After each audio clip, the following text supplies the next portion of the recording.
This week, we're going to be playing with some fun transitions. I just want to go over the basics that we continue to go over each week. First of all, welcome. My name is Lux. I know most of you, but not all yet, so I'm looking forward to getting to know your practice more and more. And this is Emily. Emily's been working, well, we've been working together, what, since January?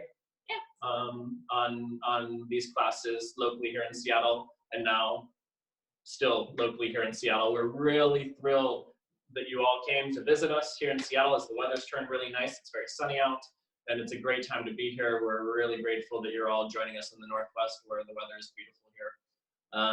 And we want to make sure that this practice is a number of things. We want to make sure that it is fun and that you get a little bit of education and a little bit of workout and something that feels connective over the course of a couple of hours that helps us into our tomorrow and through the rest of the week. But we also want it to be a safe environment as much as possible. So if there are obstacles that you may impact on the way to the ground, please get those away from your space. Please clear a decent area around you, perimeter that is not obstructive. If you have anything like water bottles, get them far enough away from you that we won't come down on them, and make sure that your flooring is as best can be. I know some of us are limited and working on hard floors.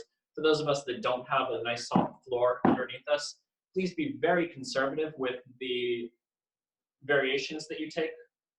Do not push to an unsafe place in the small amount of time that we're spending together.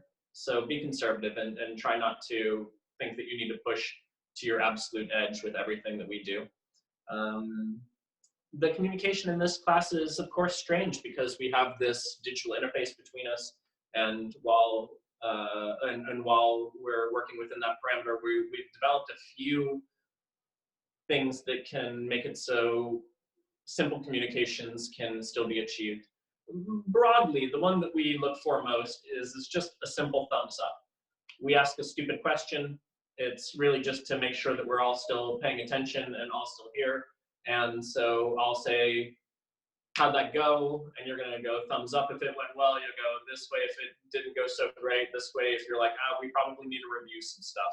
Or if I ask if that makes sense, just giving a thumbs up is really what I'm seeking. If you say, yes, that made sense, we can't hear you. So give us the visual cue. If you do want to get us, you said you weren't gonna get distracted by the dogs. If you do want to get our attention, you can cover your screen or your camera. Doing this is very distracting to us and makes it very easy to identify which screen needs attention, and we will call you out, and then you can unmute yourself. You can unmute yourself by holding down the space bar on your laptop, and it'll unmute you for a moment. And then when you're done asking your question, you let go of the space bar and you're muted again. And it's a very nice, efficient way to get whatever question you have answered, or at least asked, and then we'll ask the question from there. And then the other one that I developed is one of the things that we're asked more than everything else is just to show the demo again. And so to show the demo again, what we're gonna do is we're gonna do this sign right here and do it right in front of your screen. But if you do this, just interlace your index and thumb, this says, let's just see that demo again. And it's, we don't have to spend all of the time in unmuting yourselves. Now, Colby and Becca, did you even see that sign? Or are you just like fucking off, not even really paying attention? They're fucking off, not even paying attention. They're like not even looking now that I'm talking. I tell you, some people. The rest of you look great. How's everyone feeling? Thumbs up is the right answer. Excellent. Oh, nice of you to pay attention, Becca. It's very nice. Colby, you too. What we're gonna do to start with is we're going to have Emily share just a few things to calibrate as an individual first. So we'll do some just individual squats and warm-up stuff that Emily will now lead. Okay. All right, so everyone, let's just stand up. And when you stand up, reach your arms up over your head. And make fists with your hands, kind of like so. And just do some wrist circles. So moving in one direction. And then reverse directions, take it the other way. We're going to get into our shoulders. So one arm is going to come forward, other arm is going to come back, circle them all the way around, and then they'll meet back up top. And then just repeat that a few more times.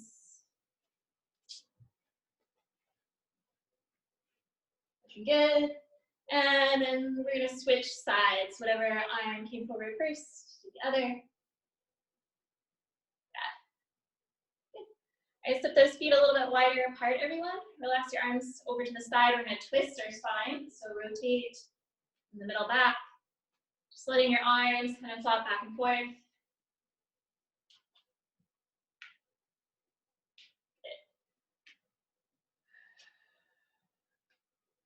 Two more times. Take a little pause right here in the center and step those feet in a little bit closer, but turn your toes out. Reach your arms forward and then bend your knees, sink your hips down low to get into a squat. Take a little pause there, skip your bases, and then come back up. We're gonna do that like 5 more times.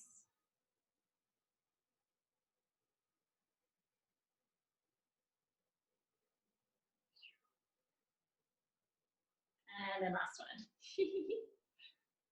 It's so good to see all of you move. Okay, and then we're gonna come into a lunge here. So bring one foot forward and then one foot back. Just keep your hands onto your hips here.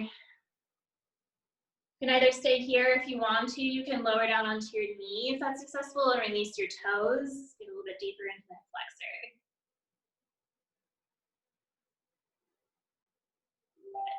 If your knee is lifted, lower it down, and then bring your hands down to the floor. Extend your front leg, get into that front hamstring.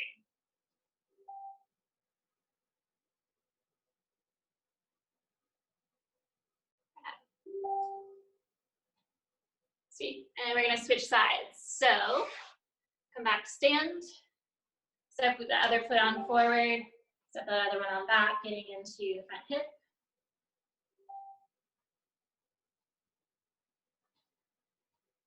When ready, start to lower that knee all the way back and down to the floor. Release the toes. Bring the hands to the ground. Extend your front leg, your hamstring.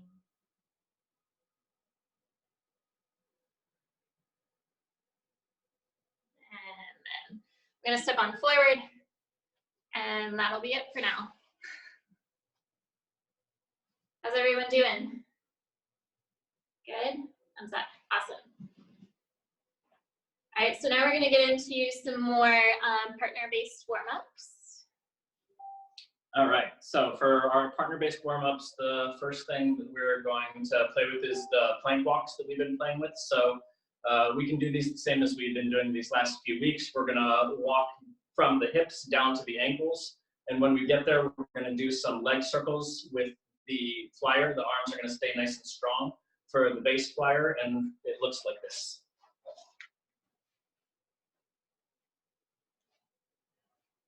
Nice, straight, strong arms, foundation for the base flyer. And then once we reach the ankles, we'll go wide. From there, the flyer will come into a tuck and go straight and back down that midline. And we'll do that a few times.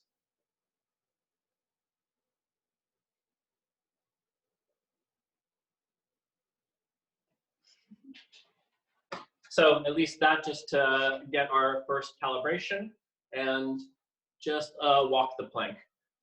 So what we're going to do is we're going to go over a few techniques of getting into a reverse star.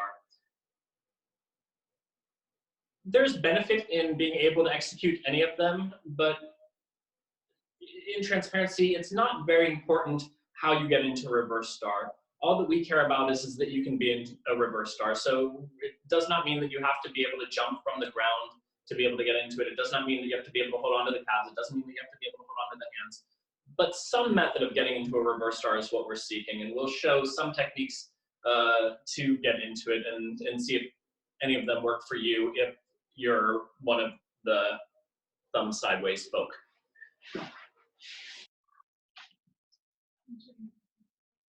So the first one is that we're going to use a reverse hand-to-hand grip. And for the reverse hand-to-hand grip, I'm going to keep my elbows on the ground so that the flyer can push down into my hands and feel the ground recoil back at them. And so that tension is going to be something that is useful for the flyer. But also, as a base, what I'm going to do is I'm going to make sure that I am curling my hands in this direction to encourage the flyer to move over the center of the base in this direction, as opposed to doing this. I'm not trying to bring them over this way. This tends to be dangerous for the shoulders and will make the flyer want to close the shoulders. So I'm going to make sure that the hands stay back this way, and I'm going to curl this way during the jump. I keep the knees nice and low. We maintain tension in the shoulder to foot connection. And as the jump happens, I stay low and push with the arms in that direction. Once the hips are stacked over the shoulders, we can find extension and transition the hands to the legs. My feet, you can see here, are pretty free. The weight is back by my heels and my toes are free in this position.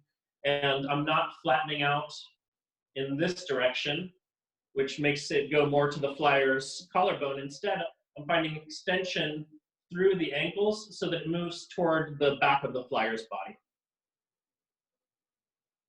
So that's one method. Another one is that the flyer can hold on to the calves and jump. I there want to bend deep enough and make sure that I can scoop underneath the stack of the torso of the flyer before I find any extension. And generally speaking, I hold that low position for a pretty long time. If that one feels like it's close but not quite there, there's a few things we can do to make it so that we can help reinforce that balance. One of them is I just reach for the flyer's shoulders like it's jumping into a shoulder stand also. And so I just know that I can hold my legs low if I can reach the flyer's shoulders. Once that happens, then we release out of the hands as we extend the legs. If you have a little more flexibility and not quite a significant jump from the flyer yet, I can hold onto the flyer's elbows and help leverage the triangle that's created here to move the weight this way. You jump well enough that that's quite an exaggeration, but it works for people that underjump a bit or that are developing greater jump. And so see if some of those methods might help some of us that are a little bit sideways in our thumbs up for feeling proficient in getting into reverse star. For those of you that feel very proficient in it and have a lot of experience with it, you can start to make jumps into a monolimb reverse star. If you don't have techniques for that, I'm not going to show it because I don't want everyone to necessarily try it yet. But what I will say is that if you have the base use 2 legs, but the flyer only focus on one of them, you can start training jumps into a monolimb reverse star. If that makes sense to you, you can play with that. But really, I just care that you play with some method of getting into a reverse star. Take a few minutes. If you have not tried some of those techniques, try some of the ones you have not tried. And if you are feeling like this is still new for you, I want you to do anything that makes it feel successful, including stepping in from a front plank or any other pose that you're like, all right, this is how I get into a reverse star and it works for me. Sound good? 3, 2, 1. And I'm glad you made it. Chuck, David, Yay. Welcome. I know y'all are dark tonight. I like the teddy bear. They brought in good lights yesterday. Yeah. I had to move back here to see. Oh, much better, much better, much better. Yes.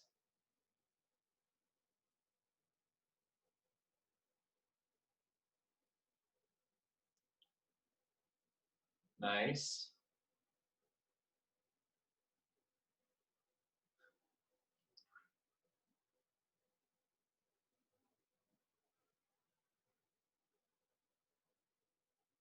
Kim and Kevin live some beside these people. What about it? They were people that mentioned they move the thumbs this way, and they're using a reverse hand. Gotcha.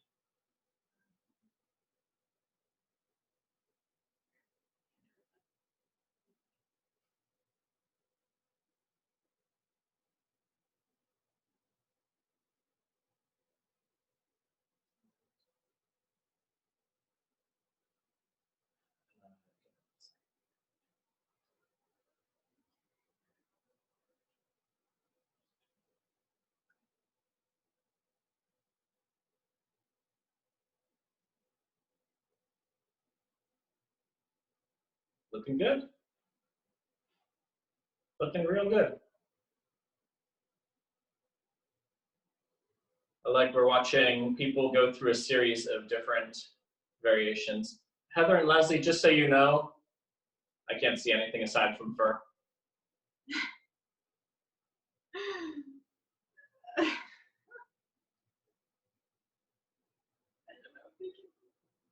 The cat just like pops.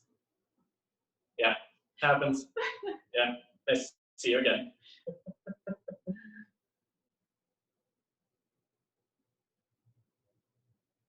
Good.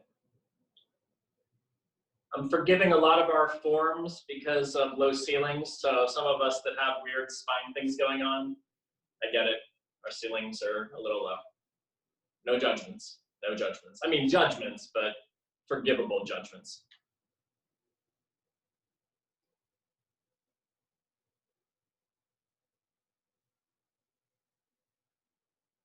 Looking good.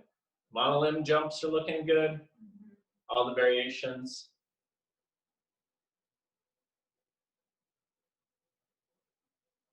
Some people are jumping in and then moving into it.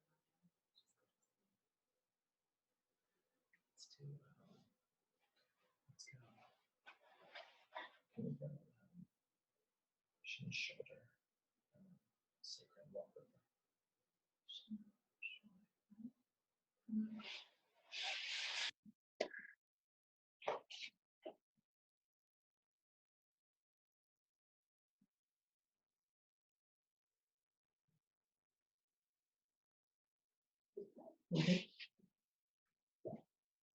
That'll help people there.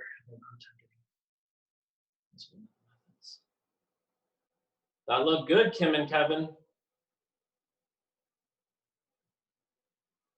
All right. Come on in.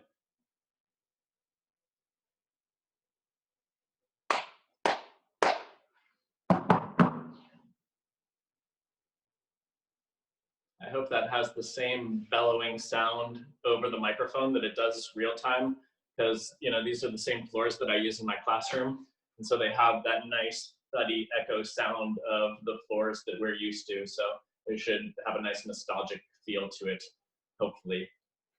Right, Jennifer and Jessica? I'm a gesturer. Excellent, excellent, excellent. Was that cat? No, that was Danielle. Okay. That was always Danielle, which is actually the most appropriate I've ever heard Danielle was just saying excellent, excellent, excellent. Any questions there? What we're going to do next is look at another method of getting into a reverse star.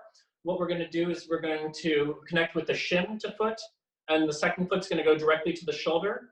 And maybe that's as far as we go, but for those of you that feel comfortable with it, we're going to take this one step further and take the third foot to the sacrum behind the flyer's back and use that as a vehicle for a walkover. It looks like this. We're going to make a connection with the shin to foot on the one side. We'll take a reverse hand-to-hand grip and then make connection with the shoulder to foot on the second side. From there, we press into the shin to foot connection, and we use that as leverage to get into the shoulder to foot connection. And so I'm going to bend the knee that's on the shoulder as that happens, and then I take my free foot and I bring it back, and I'm going to internally rotate. It doesn't matter too much, but I'm just going to come across the sacrum, and we're going to see if we can find a moment of balance here. And then I lift my hips and help my flyer walk out over.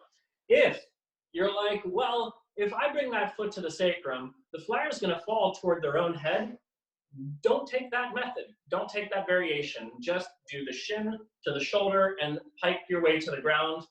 I got you, pork chop. And don't worry about doing the second half of the walkover. That's just if you feel very comfortable in a reverse star. We have a spectrum of students that are in this room, and so some of us yes, some of us not yet. Showing it again. Making a connection, shin to foot first, reverse hand to hand second, shoulder to foot second or third, and then in this moment, I'm going to bend the knee that's on the shoulder as I extend the foot that's on the shin, helping come into the inversion, and then going behind the back. I'll go external rotation this time, and then walk over. Yes, pork chop. So the rotation of the foot doesn't matter. It doesn't matter, no.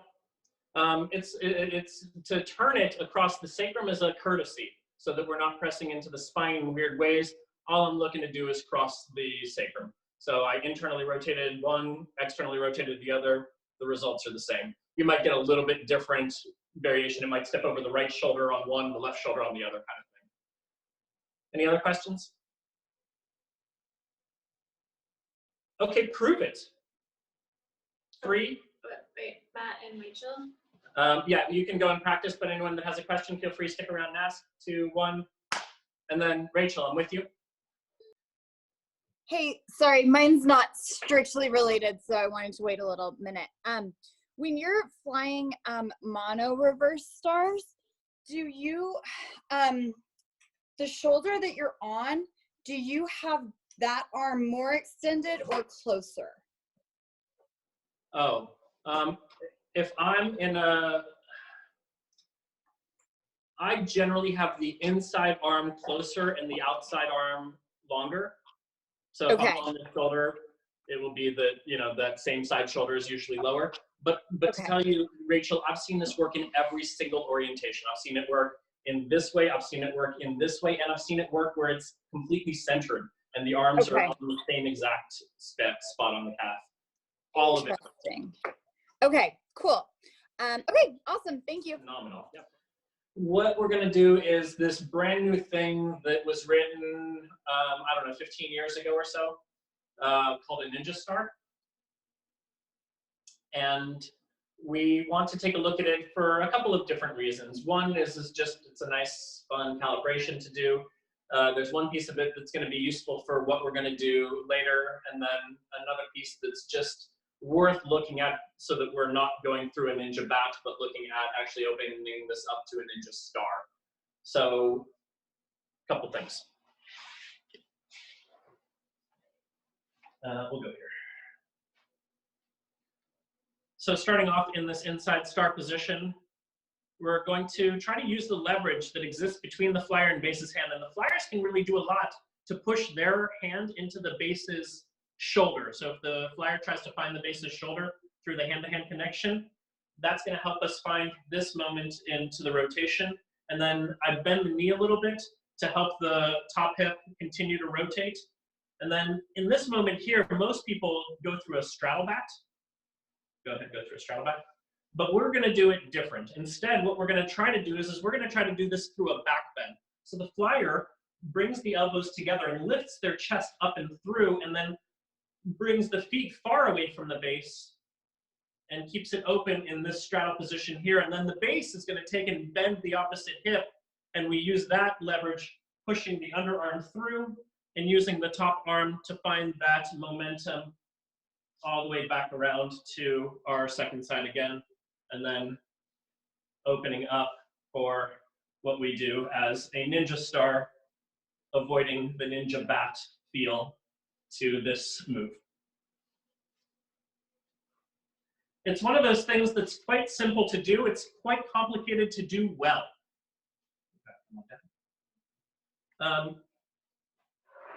One of the things that tends to make this a little clunky, well, there's a number of things that try to make it clunky, but one of the things is if the flyer is responsible for lifting a hip up and over the other hip as we're shifting from side to side on the base's foot, it tends to destabilize the foundation of the base, and it's more effort that's needed for the flyer to actually lift that hip up and over. And so bases, we calculate the width of the hip, and then we bend each knee that width of the hip that takes and stacks the hip on one side, and then you do it on the other side, and it stacks the hips on the other side. And so bases, you're gonna feel like you're doing this with your feet to the flyer's hips, and not making the flyer have to crank their own body to get from one foot to the next.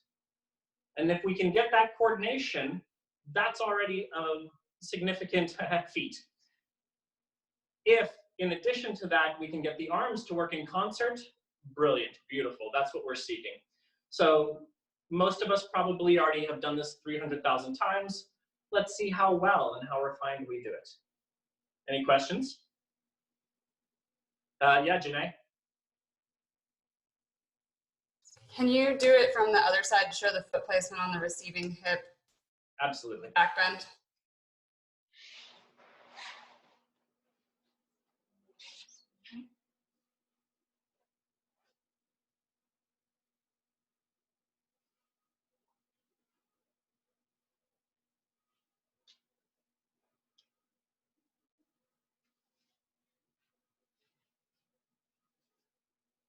It's a little bit of a slow motion, chunky version of it to be illustrative. Normally it would be more fluid and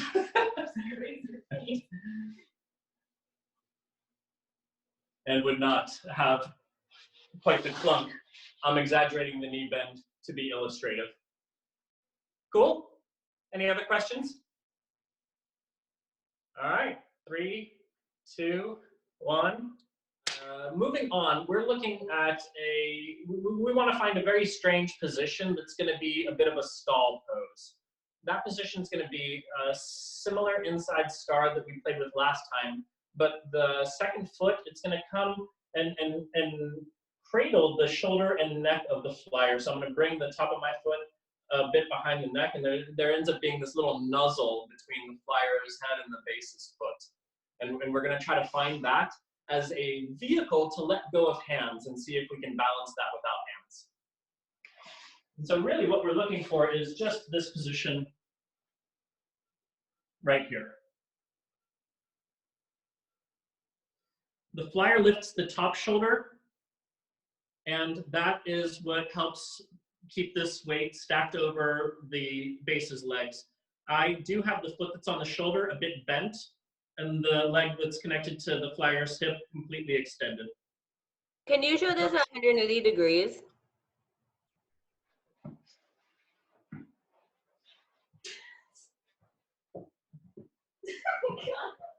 Thank you. We did a full 180, people. That was 360. Oh, 360. So that's it from all the sides. But what we're looking for here is that we should be able to find some range of motion in it also and see if we can maintain stability here.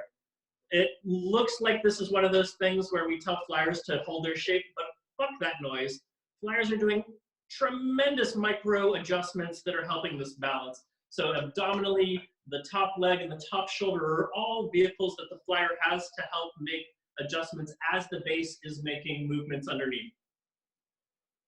And then play with this on both sides.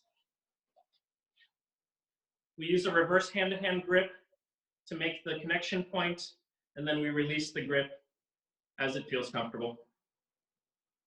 Cool? I know, it's a strange position, but there's a use for it. You want to see it again? All right.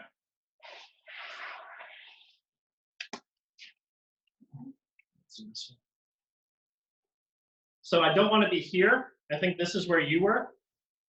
Instead, I want to be here. The heel is on the front of the chest, and then the toes are behind the head.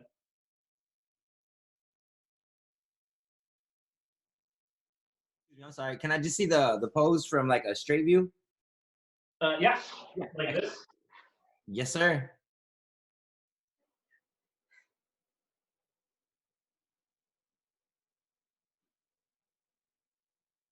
Knee bent. This is soft.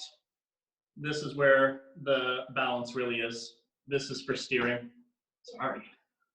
Like weird. And flyers can kind of anchor this connection by drawing the ear toward the shoulder and then the shoulder toward the heel. It kind of sandwiches my foot in. What we want this particular pose to do is be a vehicle for a grip switch. We're going to use this to switch between a hand-to-hand grip and a reverse hand-to-hand grip. So we'll move into position with a reverse hand-to-hand grip, and then we're going to release our grip, and we're going to take, behind the legs, a hand-to-hand grip. And we can take and switch that back to a reverse hand-to-hand, and I swing my legs, or I swing my legs and take a hand-to-hand grip. So back and forth, between those two is what we're seeking.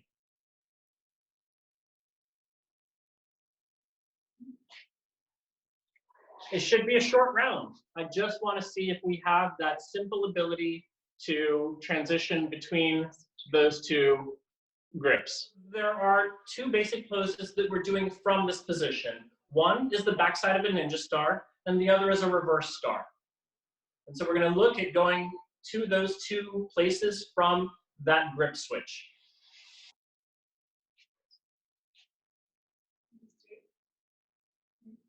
Yeah.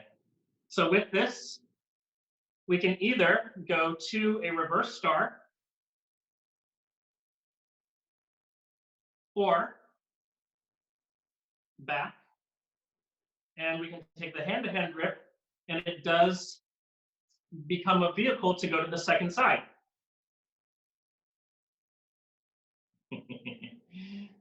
And then from there, we can go back or into our reverse star from here.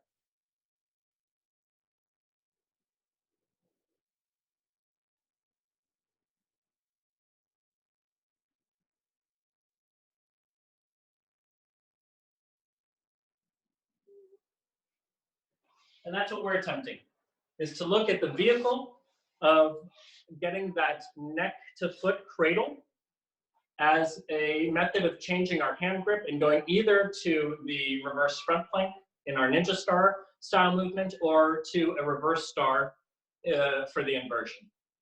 Make sense? Okay. I will show the demo again for those of you that want to see it again, but for those of you that are ready, you can go ahead and practice, and we'll show the demo again and then flap. But for the rest of y'all can practice.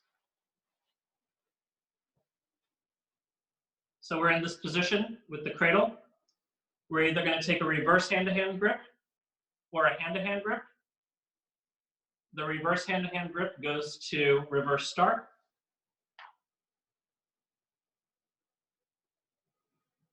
And the hand-to-hand grip goes to the reverse front plank. And then to the second side. Yeah. I want everyone to focus on trying to keep as much weight out of the arms as possible and really focusing on getting the weight into the base's legs so that we don't stress out each other's wrists in this. As we're going up and down into reverse star, are we wanting to, like, he's noticing that he's bending his knees a lot up and down. Is that fine, or are we wanting it to be a little bit more like tippy instead of like, does that make sense? It makes sense, you know, and at a certain point it becomes, you know, artistic expression. So you get to choose what form you want it to take. My aesthetic and aesthetic is, you know, two parts visual, but also kinesthetic. It's like, I like that it feels that the base is really getting the flyer to go into that inversion. And so the base does do a big knee bend to stack the flyer's torso rather than only part of that, and then the flyer has to muscle the rest of their way up. It's not that it can't be done well that way, but, you know, you should at least, I would say, at least have the ability to have the base stack underneath the flyer's torso. Yeah. That's the skill set that every base should really be cultivating. Thank you. Awesome, thanks, Lex. Yeah, and then, you know, artists get to choose what they want to do after they have those compulsory skills. Essentially, you have all of the pieces. This is a high ninja star. Some people in Seattle like to call it ninja getting high. But what we're essentially missing is just stepping down the second side of the reverse star rather than using the reverse front plank is the only way to get to the second side. And so this thing can just go in a circle in either direction by using the second foot on the reverse star and stepping down the other hip, which will show, but really you have all these pieces. This won't be a tremendously long round. We just want to give you an opportunity to put it into a circle now that you have all of those pieces independent. Make sense? How many people are already doing the whole circle? I know at least a few of us. Yeah, 1, 2, 3, few. Okay, not in, okay, cool. Then we'll do it since that was actually less than I thought.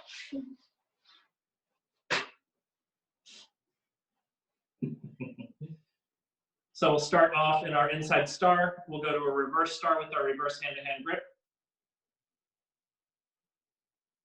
I bring the foot to the second shoulder, and then I'm going to step across the front side of the flyer's body to the opposite side hip, where we end up in our second side so that we can release the grip and take a hand-to-hand grip, pressing through the reverse front plank. And then we can even have this moment where we have two of the base's hands on one of the flyer's hands as we switch from the hand-to-hand to the reverse hand-to-hand and back into the inversion. 2, 3, 4, 5, 6. You done?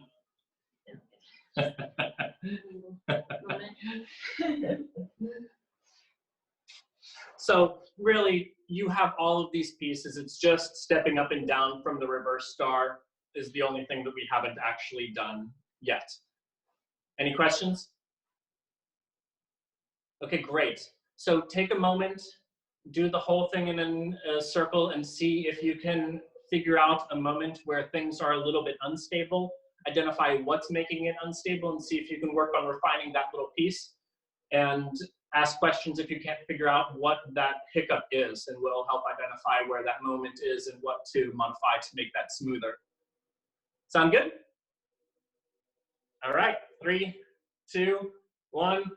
So our starting position into the inversion, stepping down to the opposite side hip. Ninja star gets high.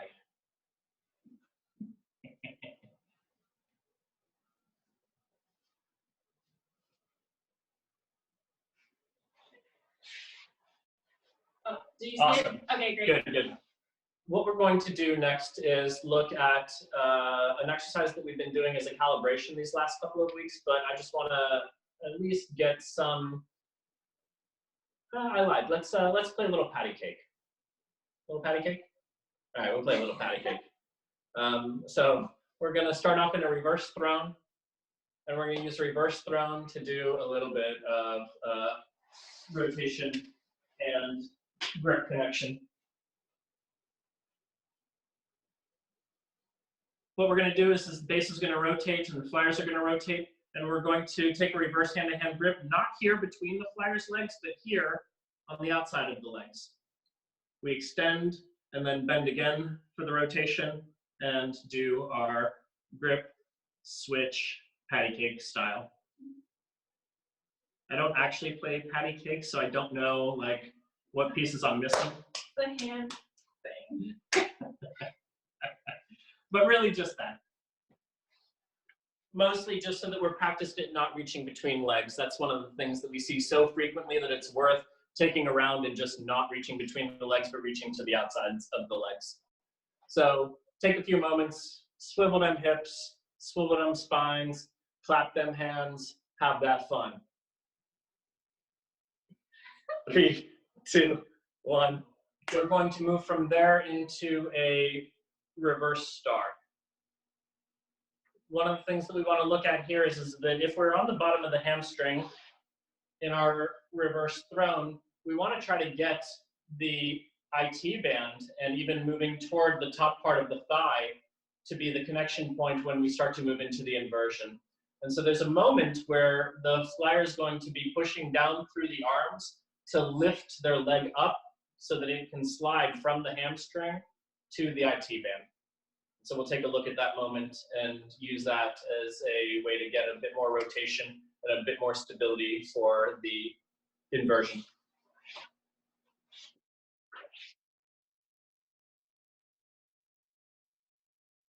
So we rotate, we take a grip, and the front leg here, the one that we're looking at, it unhooks. And then it has this lift in the abdominals of the flyer so that the base can not slide on the leg, but replace. From there, we're going to go into the inversion and then go right back where you came from. Bring that leg right back. We make connection at the IT band. and we bend that knee until we can reach the back leg, and then bend it until it hooks, and then we slide our first foot back to the hamstring. So again, we take our reverse hand-to-hand grip, release the front leg, hook, lift it, replace it, extend. Bend the elbow so that we can reach the shoulder, and then reverse star, only to go right back where we came from, and reverse all of it out. Extend the legs, bend the knees, rehook the leg, get back to the hamstring.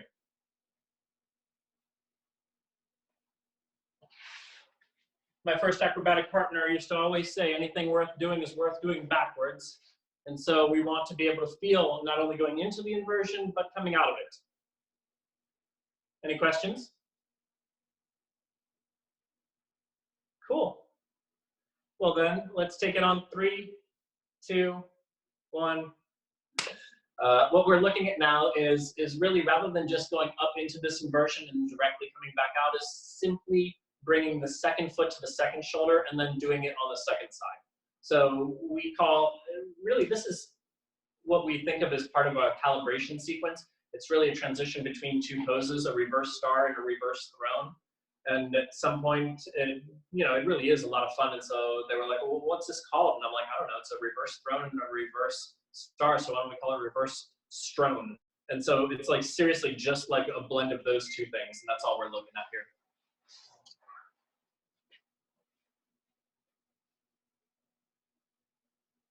We rotate, we take our grip, same as before that you already all have. All we're doing is bringing that second foot to the shoulder now and taking the other leg across the body for this transition, just as we did the last time. Bending deep to help the flyer sit up and get into the inversion. So it has this nice up and down and rotation, feels very much like a merry-go-round with an inversion table. And we call those bases.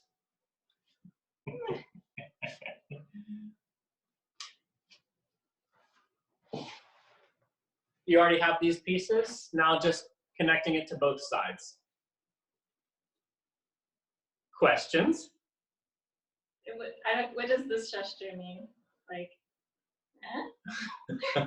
No big deal, Okay. just a little dust off the shoulders. All right, give it an attempt. 3, 2, 1. Could you show us coming back down to a reverse throne? Yes.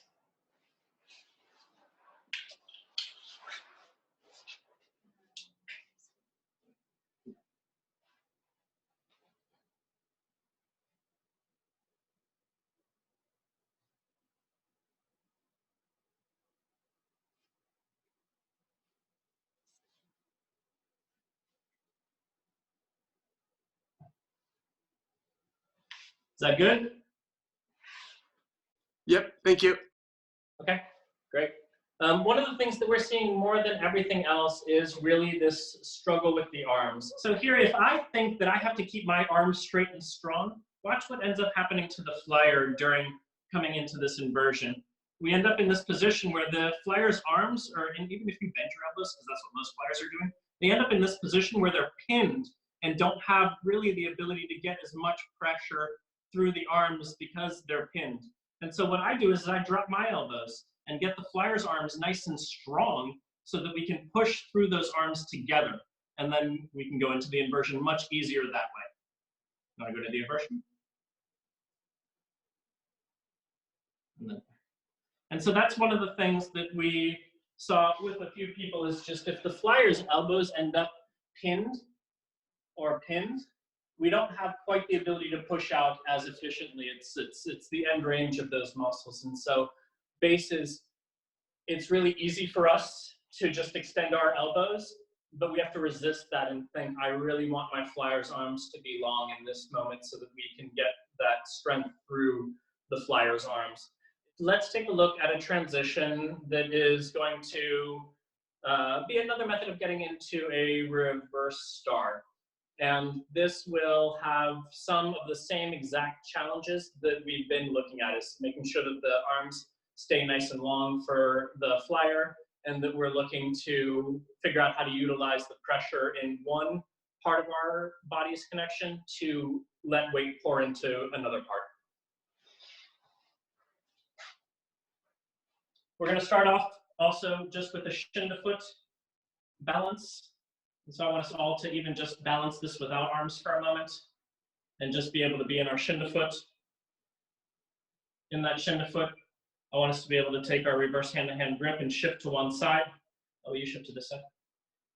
Or is that okay for you? Mm-hmm. And then I'm going to bend that knee until I reach the shoulder. I let my elbows bend to keep the flyer's arms nice and strong here. And then I'm going to bend the knee that's on the shoulder and my elbows at the same time while I extend the back leg to get into the inversion. And then we'll come back. As I scoop under, the flyer's arms stay strong and we push through that and then come back to our shin to foot.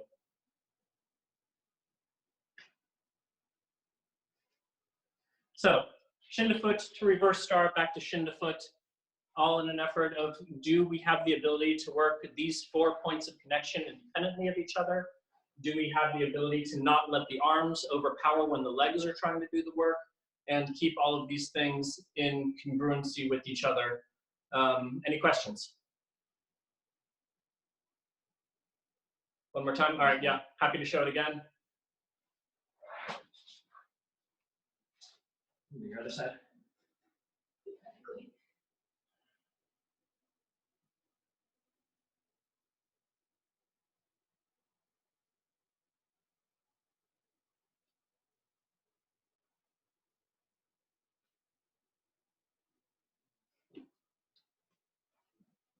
Shin to foot, reverse star, shin to foot.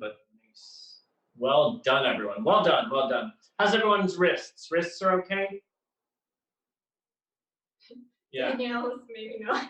So for those of you that have wrists that are aggravating here, it's because we have too much weight or too much pressure in the wrists. So number one is to just have a conversation about softening the grip. And number two is to really refocus our energy into the base's legs and trying to get out of the arms as much as possible. Sometimes that's taking a step back and saying, fine, maybe we don't go into the inversion, because who cares if I go all the way upside down? And instead, I only care that the quality stays really comfortable until it doesn't anymore. And so if I only get a quarter of the way into the inversion before the wrists start to get too much pressure, that's as far as we're going, and we're not going any further until the wrists get to relax a bit. And that would be the way that I would encourage all of us to approach our practice in general, is not to push through just to get to the destination, but to make sure that each piece that we're working on has the same quality throughout all of it. As soon as it doesn't, that's where we stop. That's where we go backwards. That's where we refine. From there, you have a good foundation to continue going to the next piece without encouraging injury. And I'm a long game person. I would not worry about getting through a class or getting through a transition at the sacrifice of our long-term gains. That said, we're going to now do the same, and except instead of coming to the shin, we're going to come to the opposite side shin, and we're going to take this and find a spin from it. And it looks a bit like this.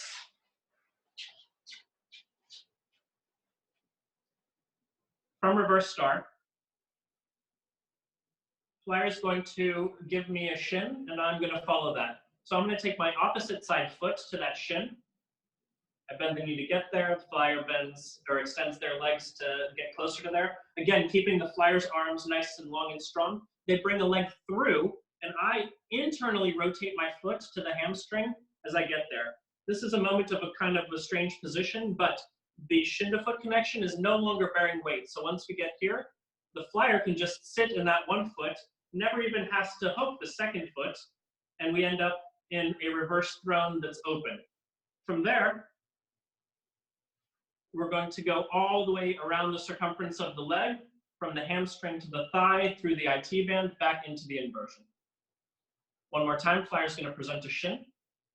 Base is going to make a connection with that shin on the cross side of the body, and the flyer brings the other leg through the hole that's created and hooks an internally rotated base's foot, and then that continues the rotation all the way back through the reverse throne into reverse star again.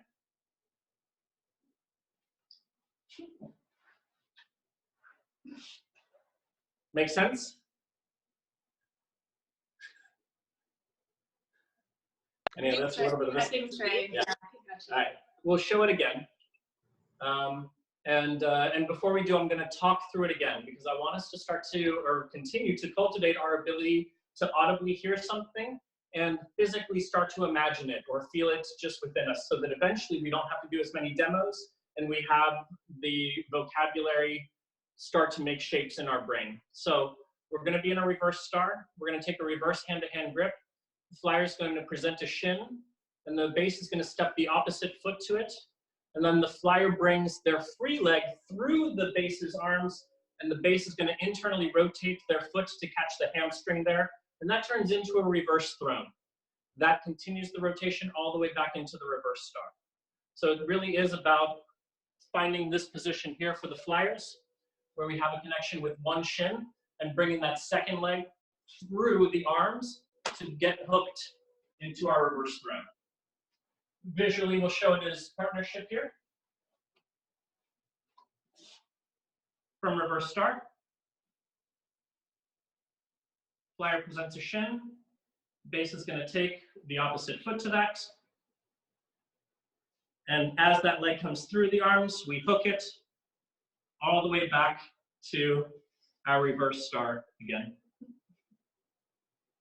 One more time. Actually, let's go second side if we can.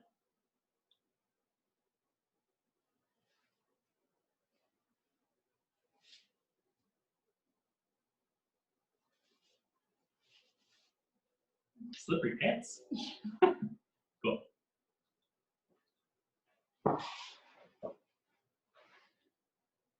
Please let us know if you have questions and give it a shot. 3, 2, 1. So really what we did is we took the reverse strone that was cultivated many, many years ago, and then Chris Filkins, and I don't know who he was working with, but wrote a piece called the Rubik's Cube, which is a version of this that essentially goes from a star to a throne. And then I said, well, we can reverse that because it's very similar to what we're already doing, and we can kind of look at matching this in a reverse. And so from the Rubik's Cube, I called this one the Rubicon to give a little bit of a tip to the hat of that inspired it, and then flipped it on its head a little bit.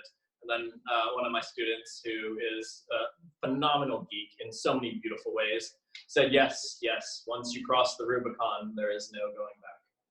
So that will be funny to at least maybe one of you that is geeky enough for such a joke. Yes, yes, there's the geeks, they got it.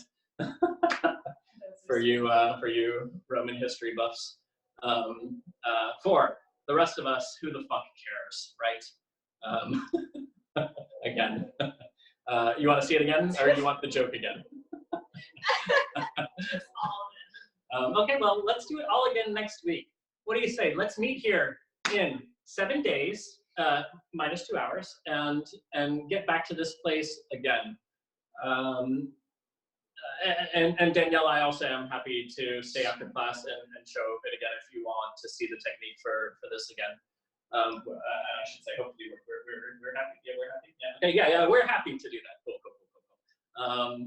For everyone here, I want to thank you all so much for participating in this. This is a project that week after week after week after week continues to be just thrilling. It's amazing to have all of you in my home, and I'm so happy to be able to still continue to cultivate my own practice and encourage all of your practice. So number one, just take a moment and recognize the blessing that you have of having somebody that is in proximity that you can practice with.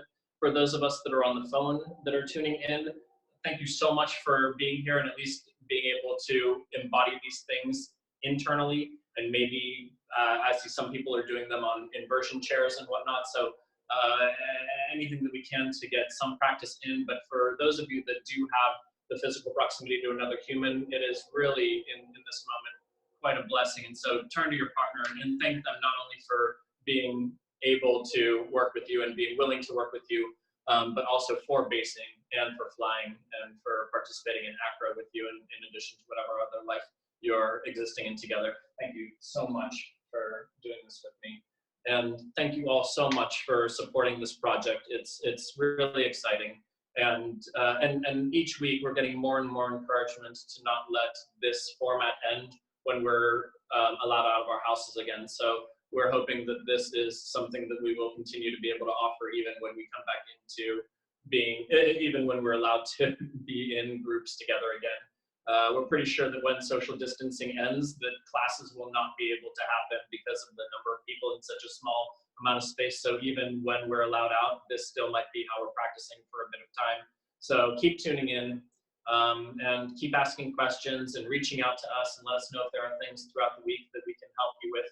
There's a number of us that, or a number of you that have been reaching out, and I've reached out to some of you. And I just want to let the rest of you that I've not been in contact with throughout the week know that you can reach out. Let me know if there's anything I can do to help your practice and get you better prepared for class next week.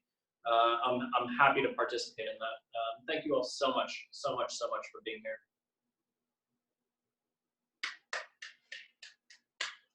And actually, I will say that it's really nice to not hear clapping. Looking at clapping is much better than listening to clapping, so I like that. Thank you. Wow. Take a moment, thank your spotters for those of you that have them. You are my favorites. Those of you that are working with spotters, the rest of you I still love, but those that with spotters are absolutely. Yeah. And thank your bases, thank your flyers, thank you all. Thanks, And, Lux. have a great week. Thanks, Lux. Thanks, Lex and Emily. And Emily. Thanks, Bye. everyone.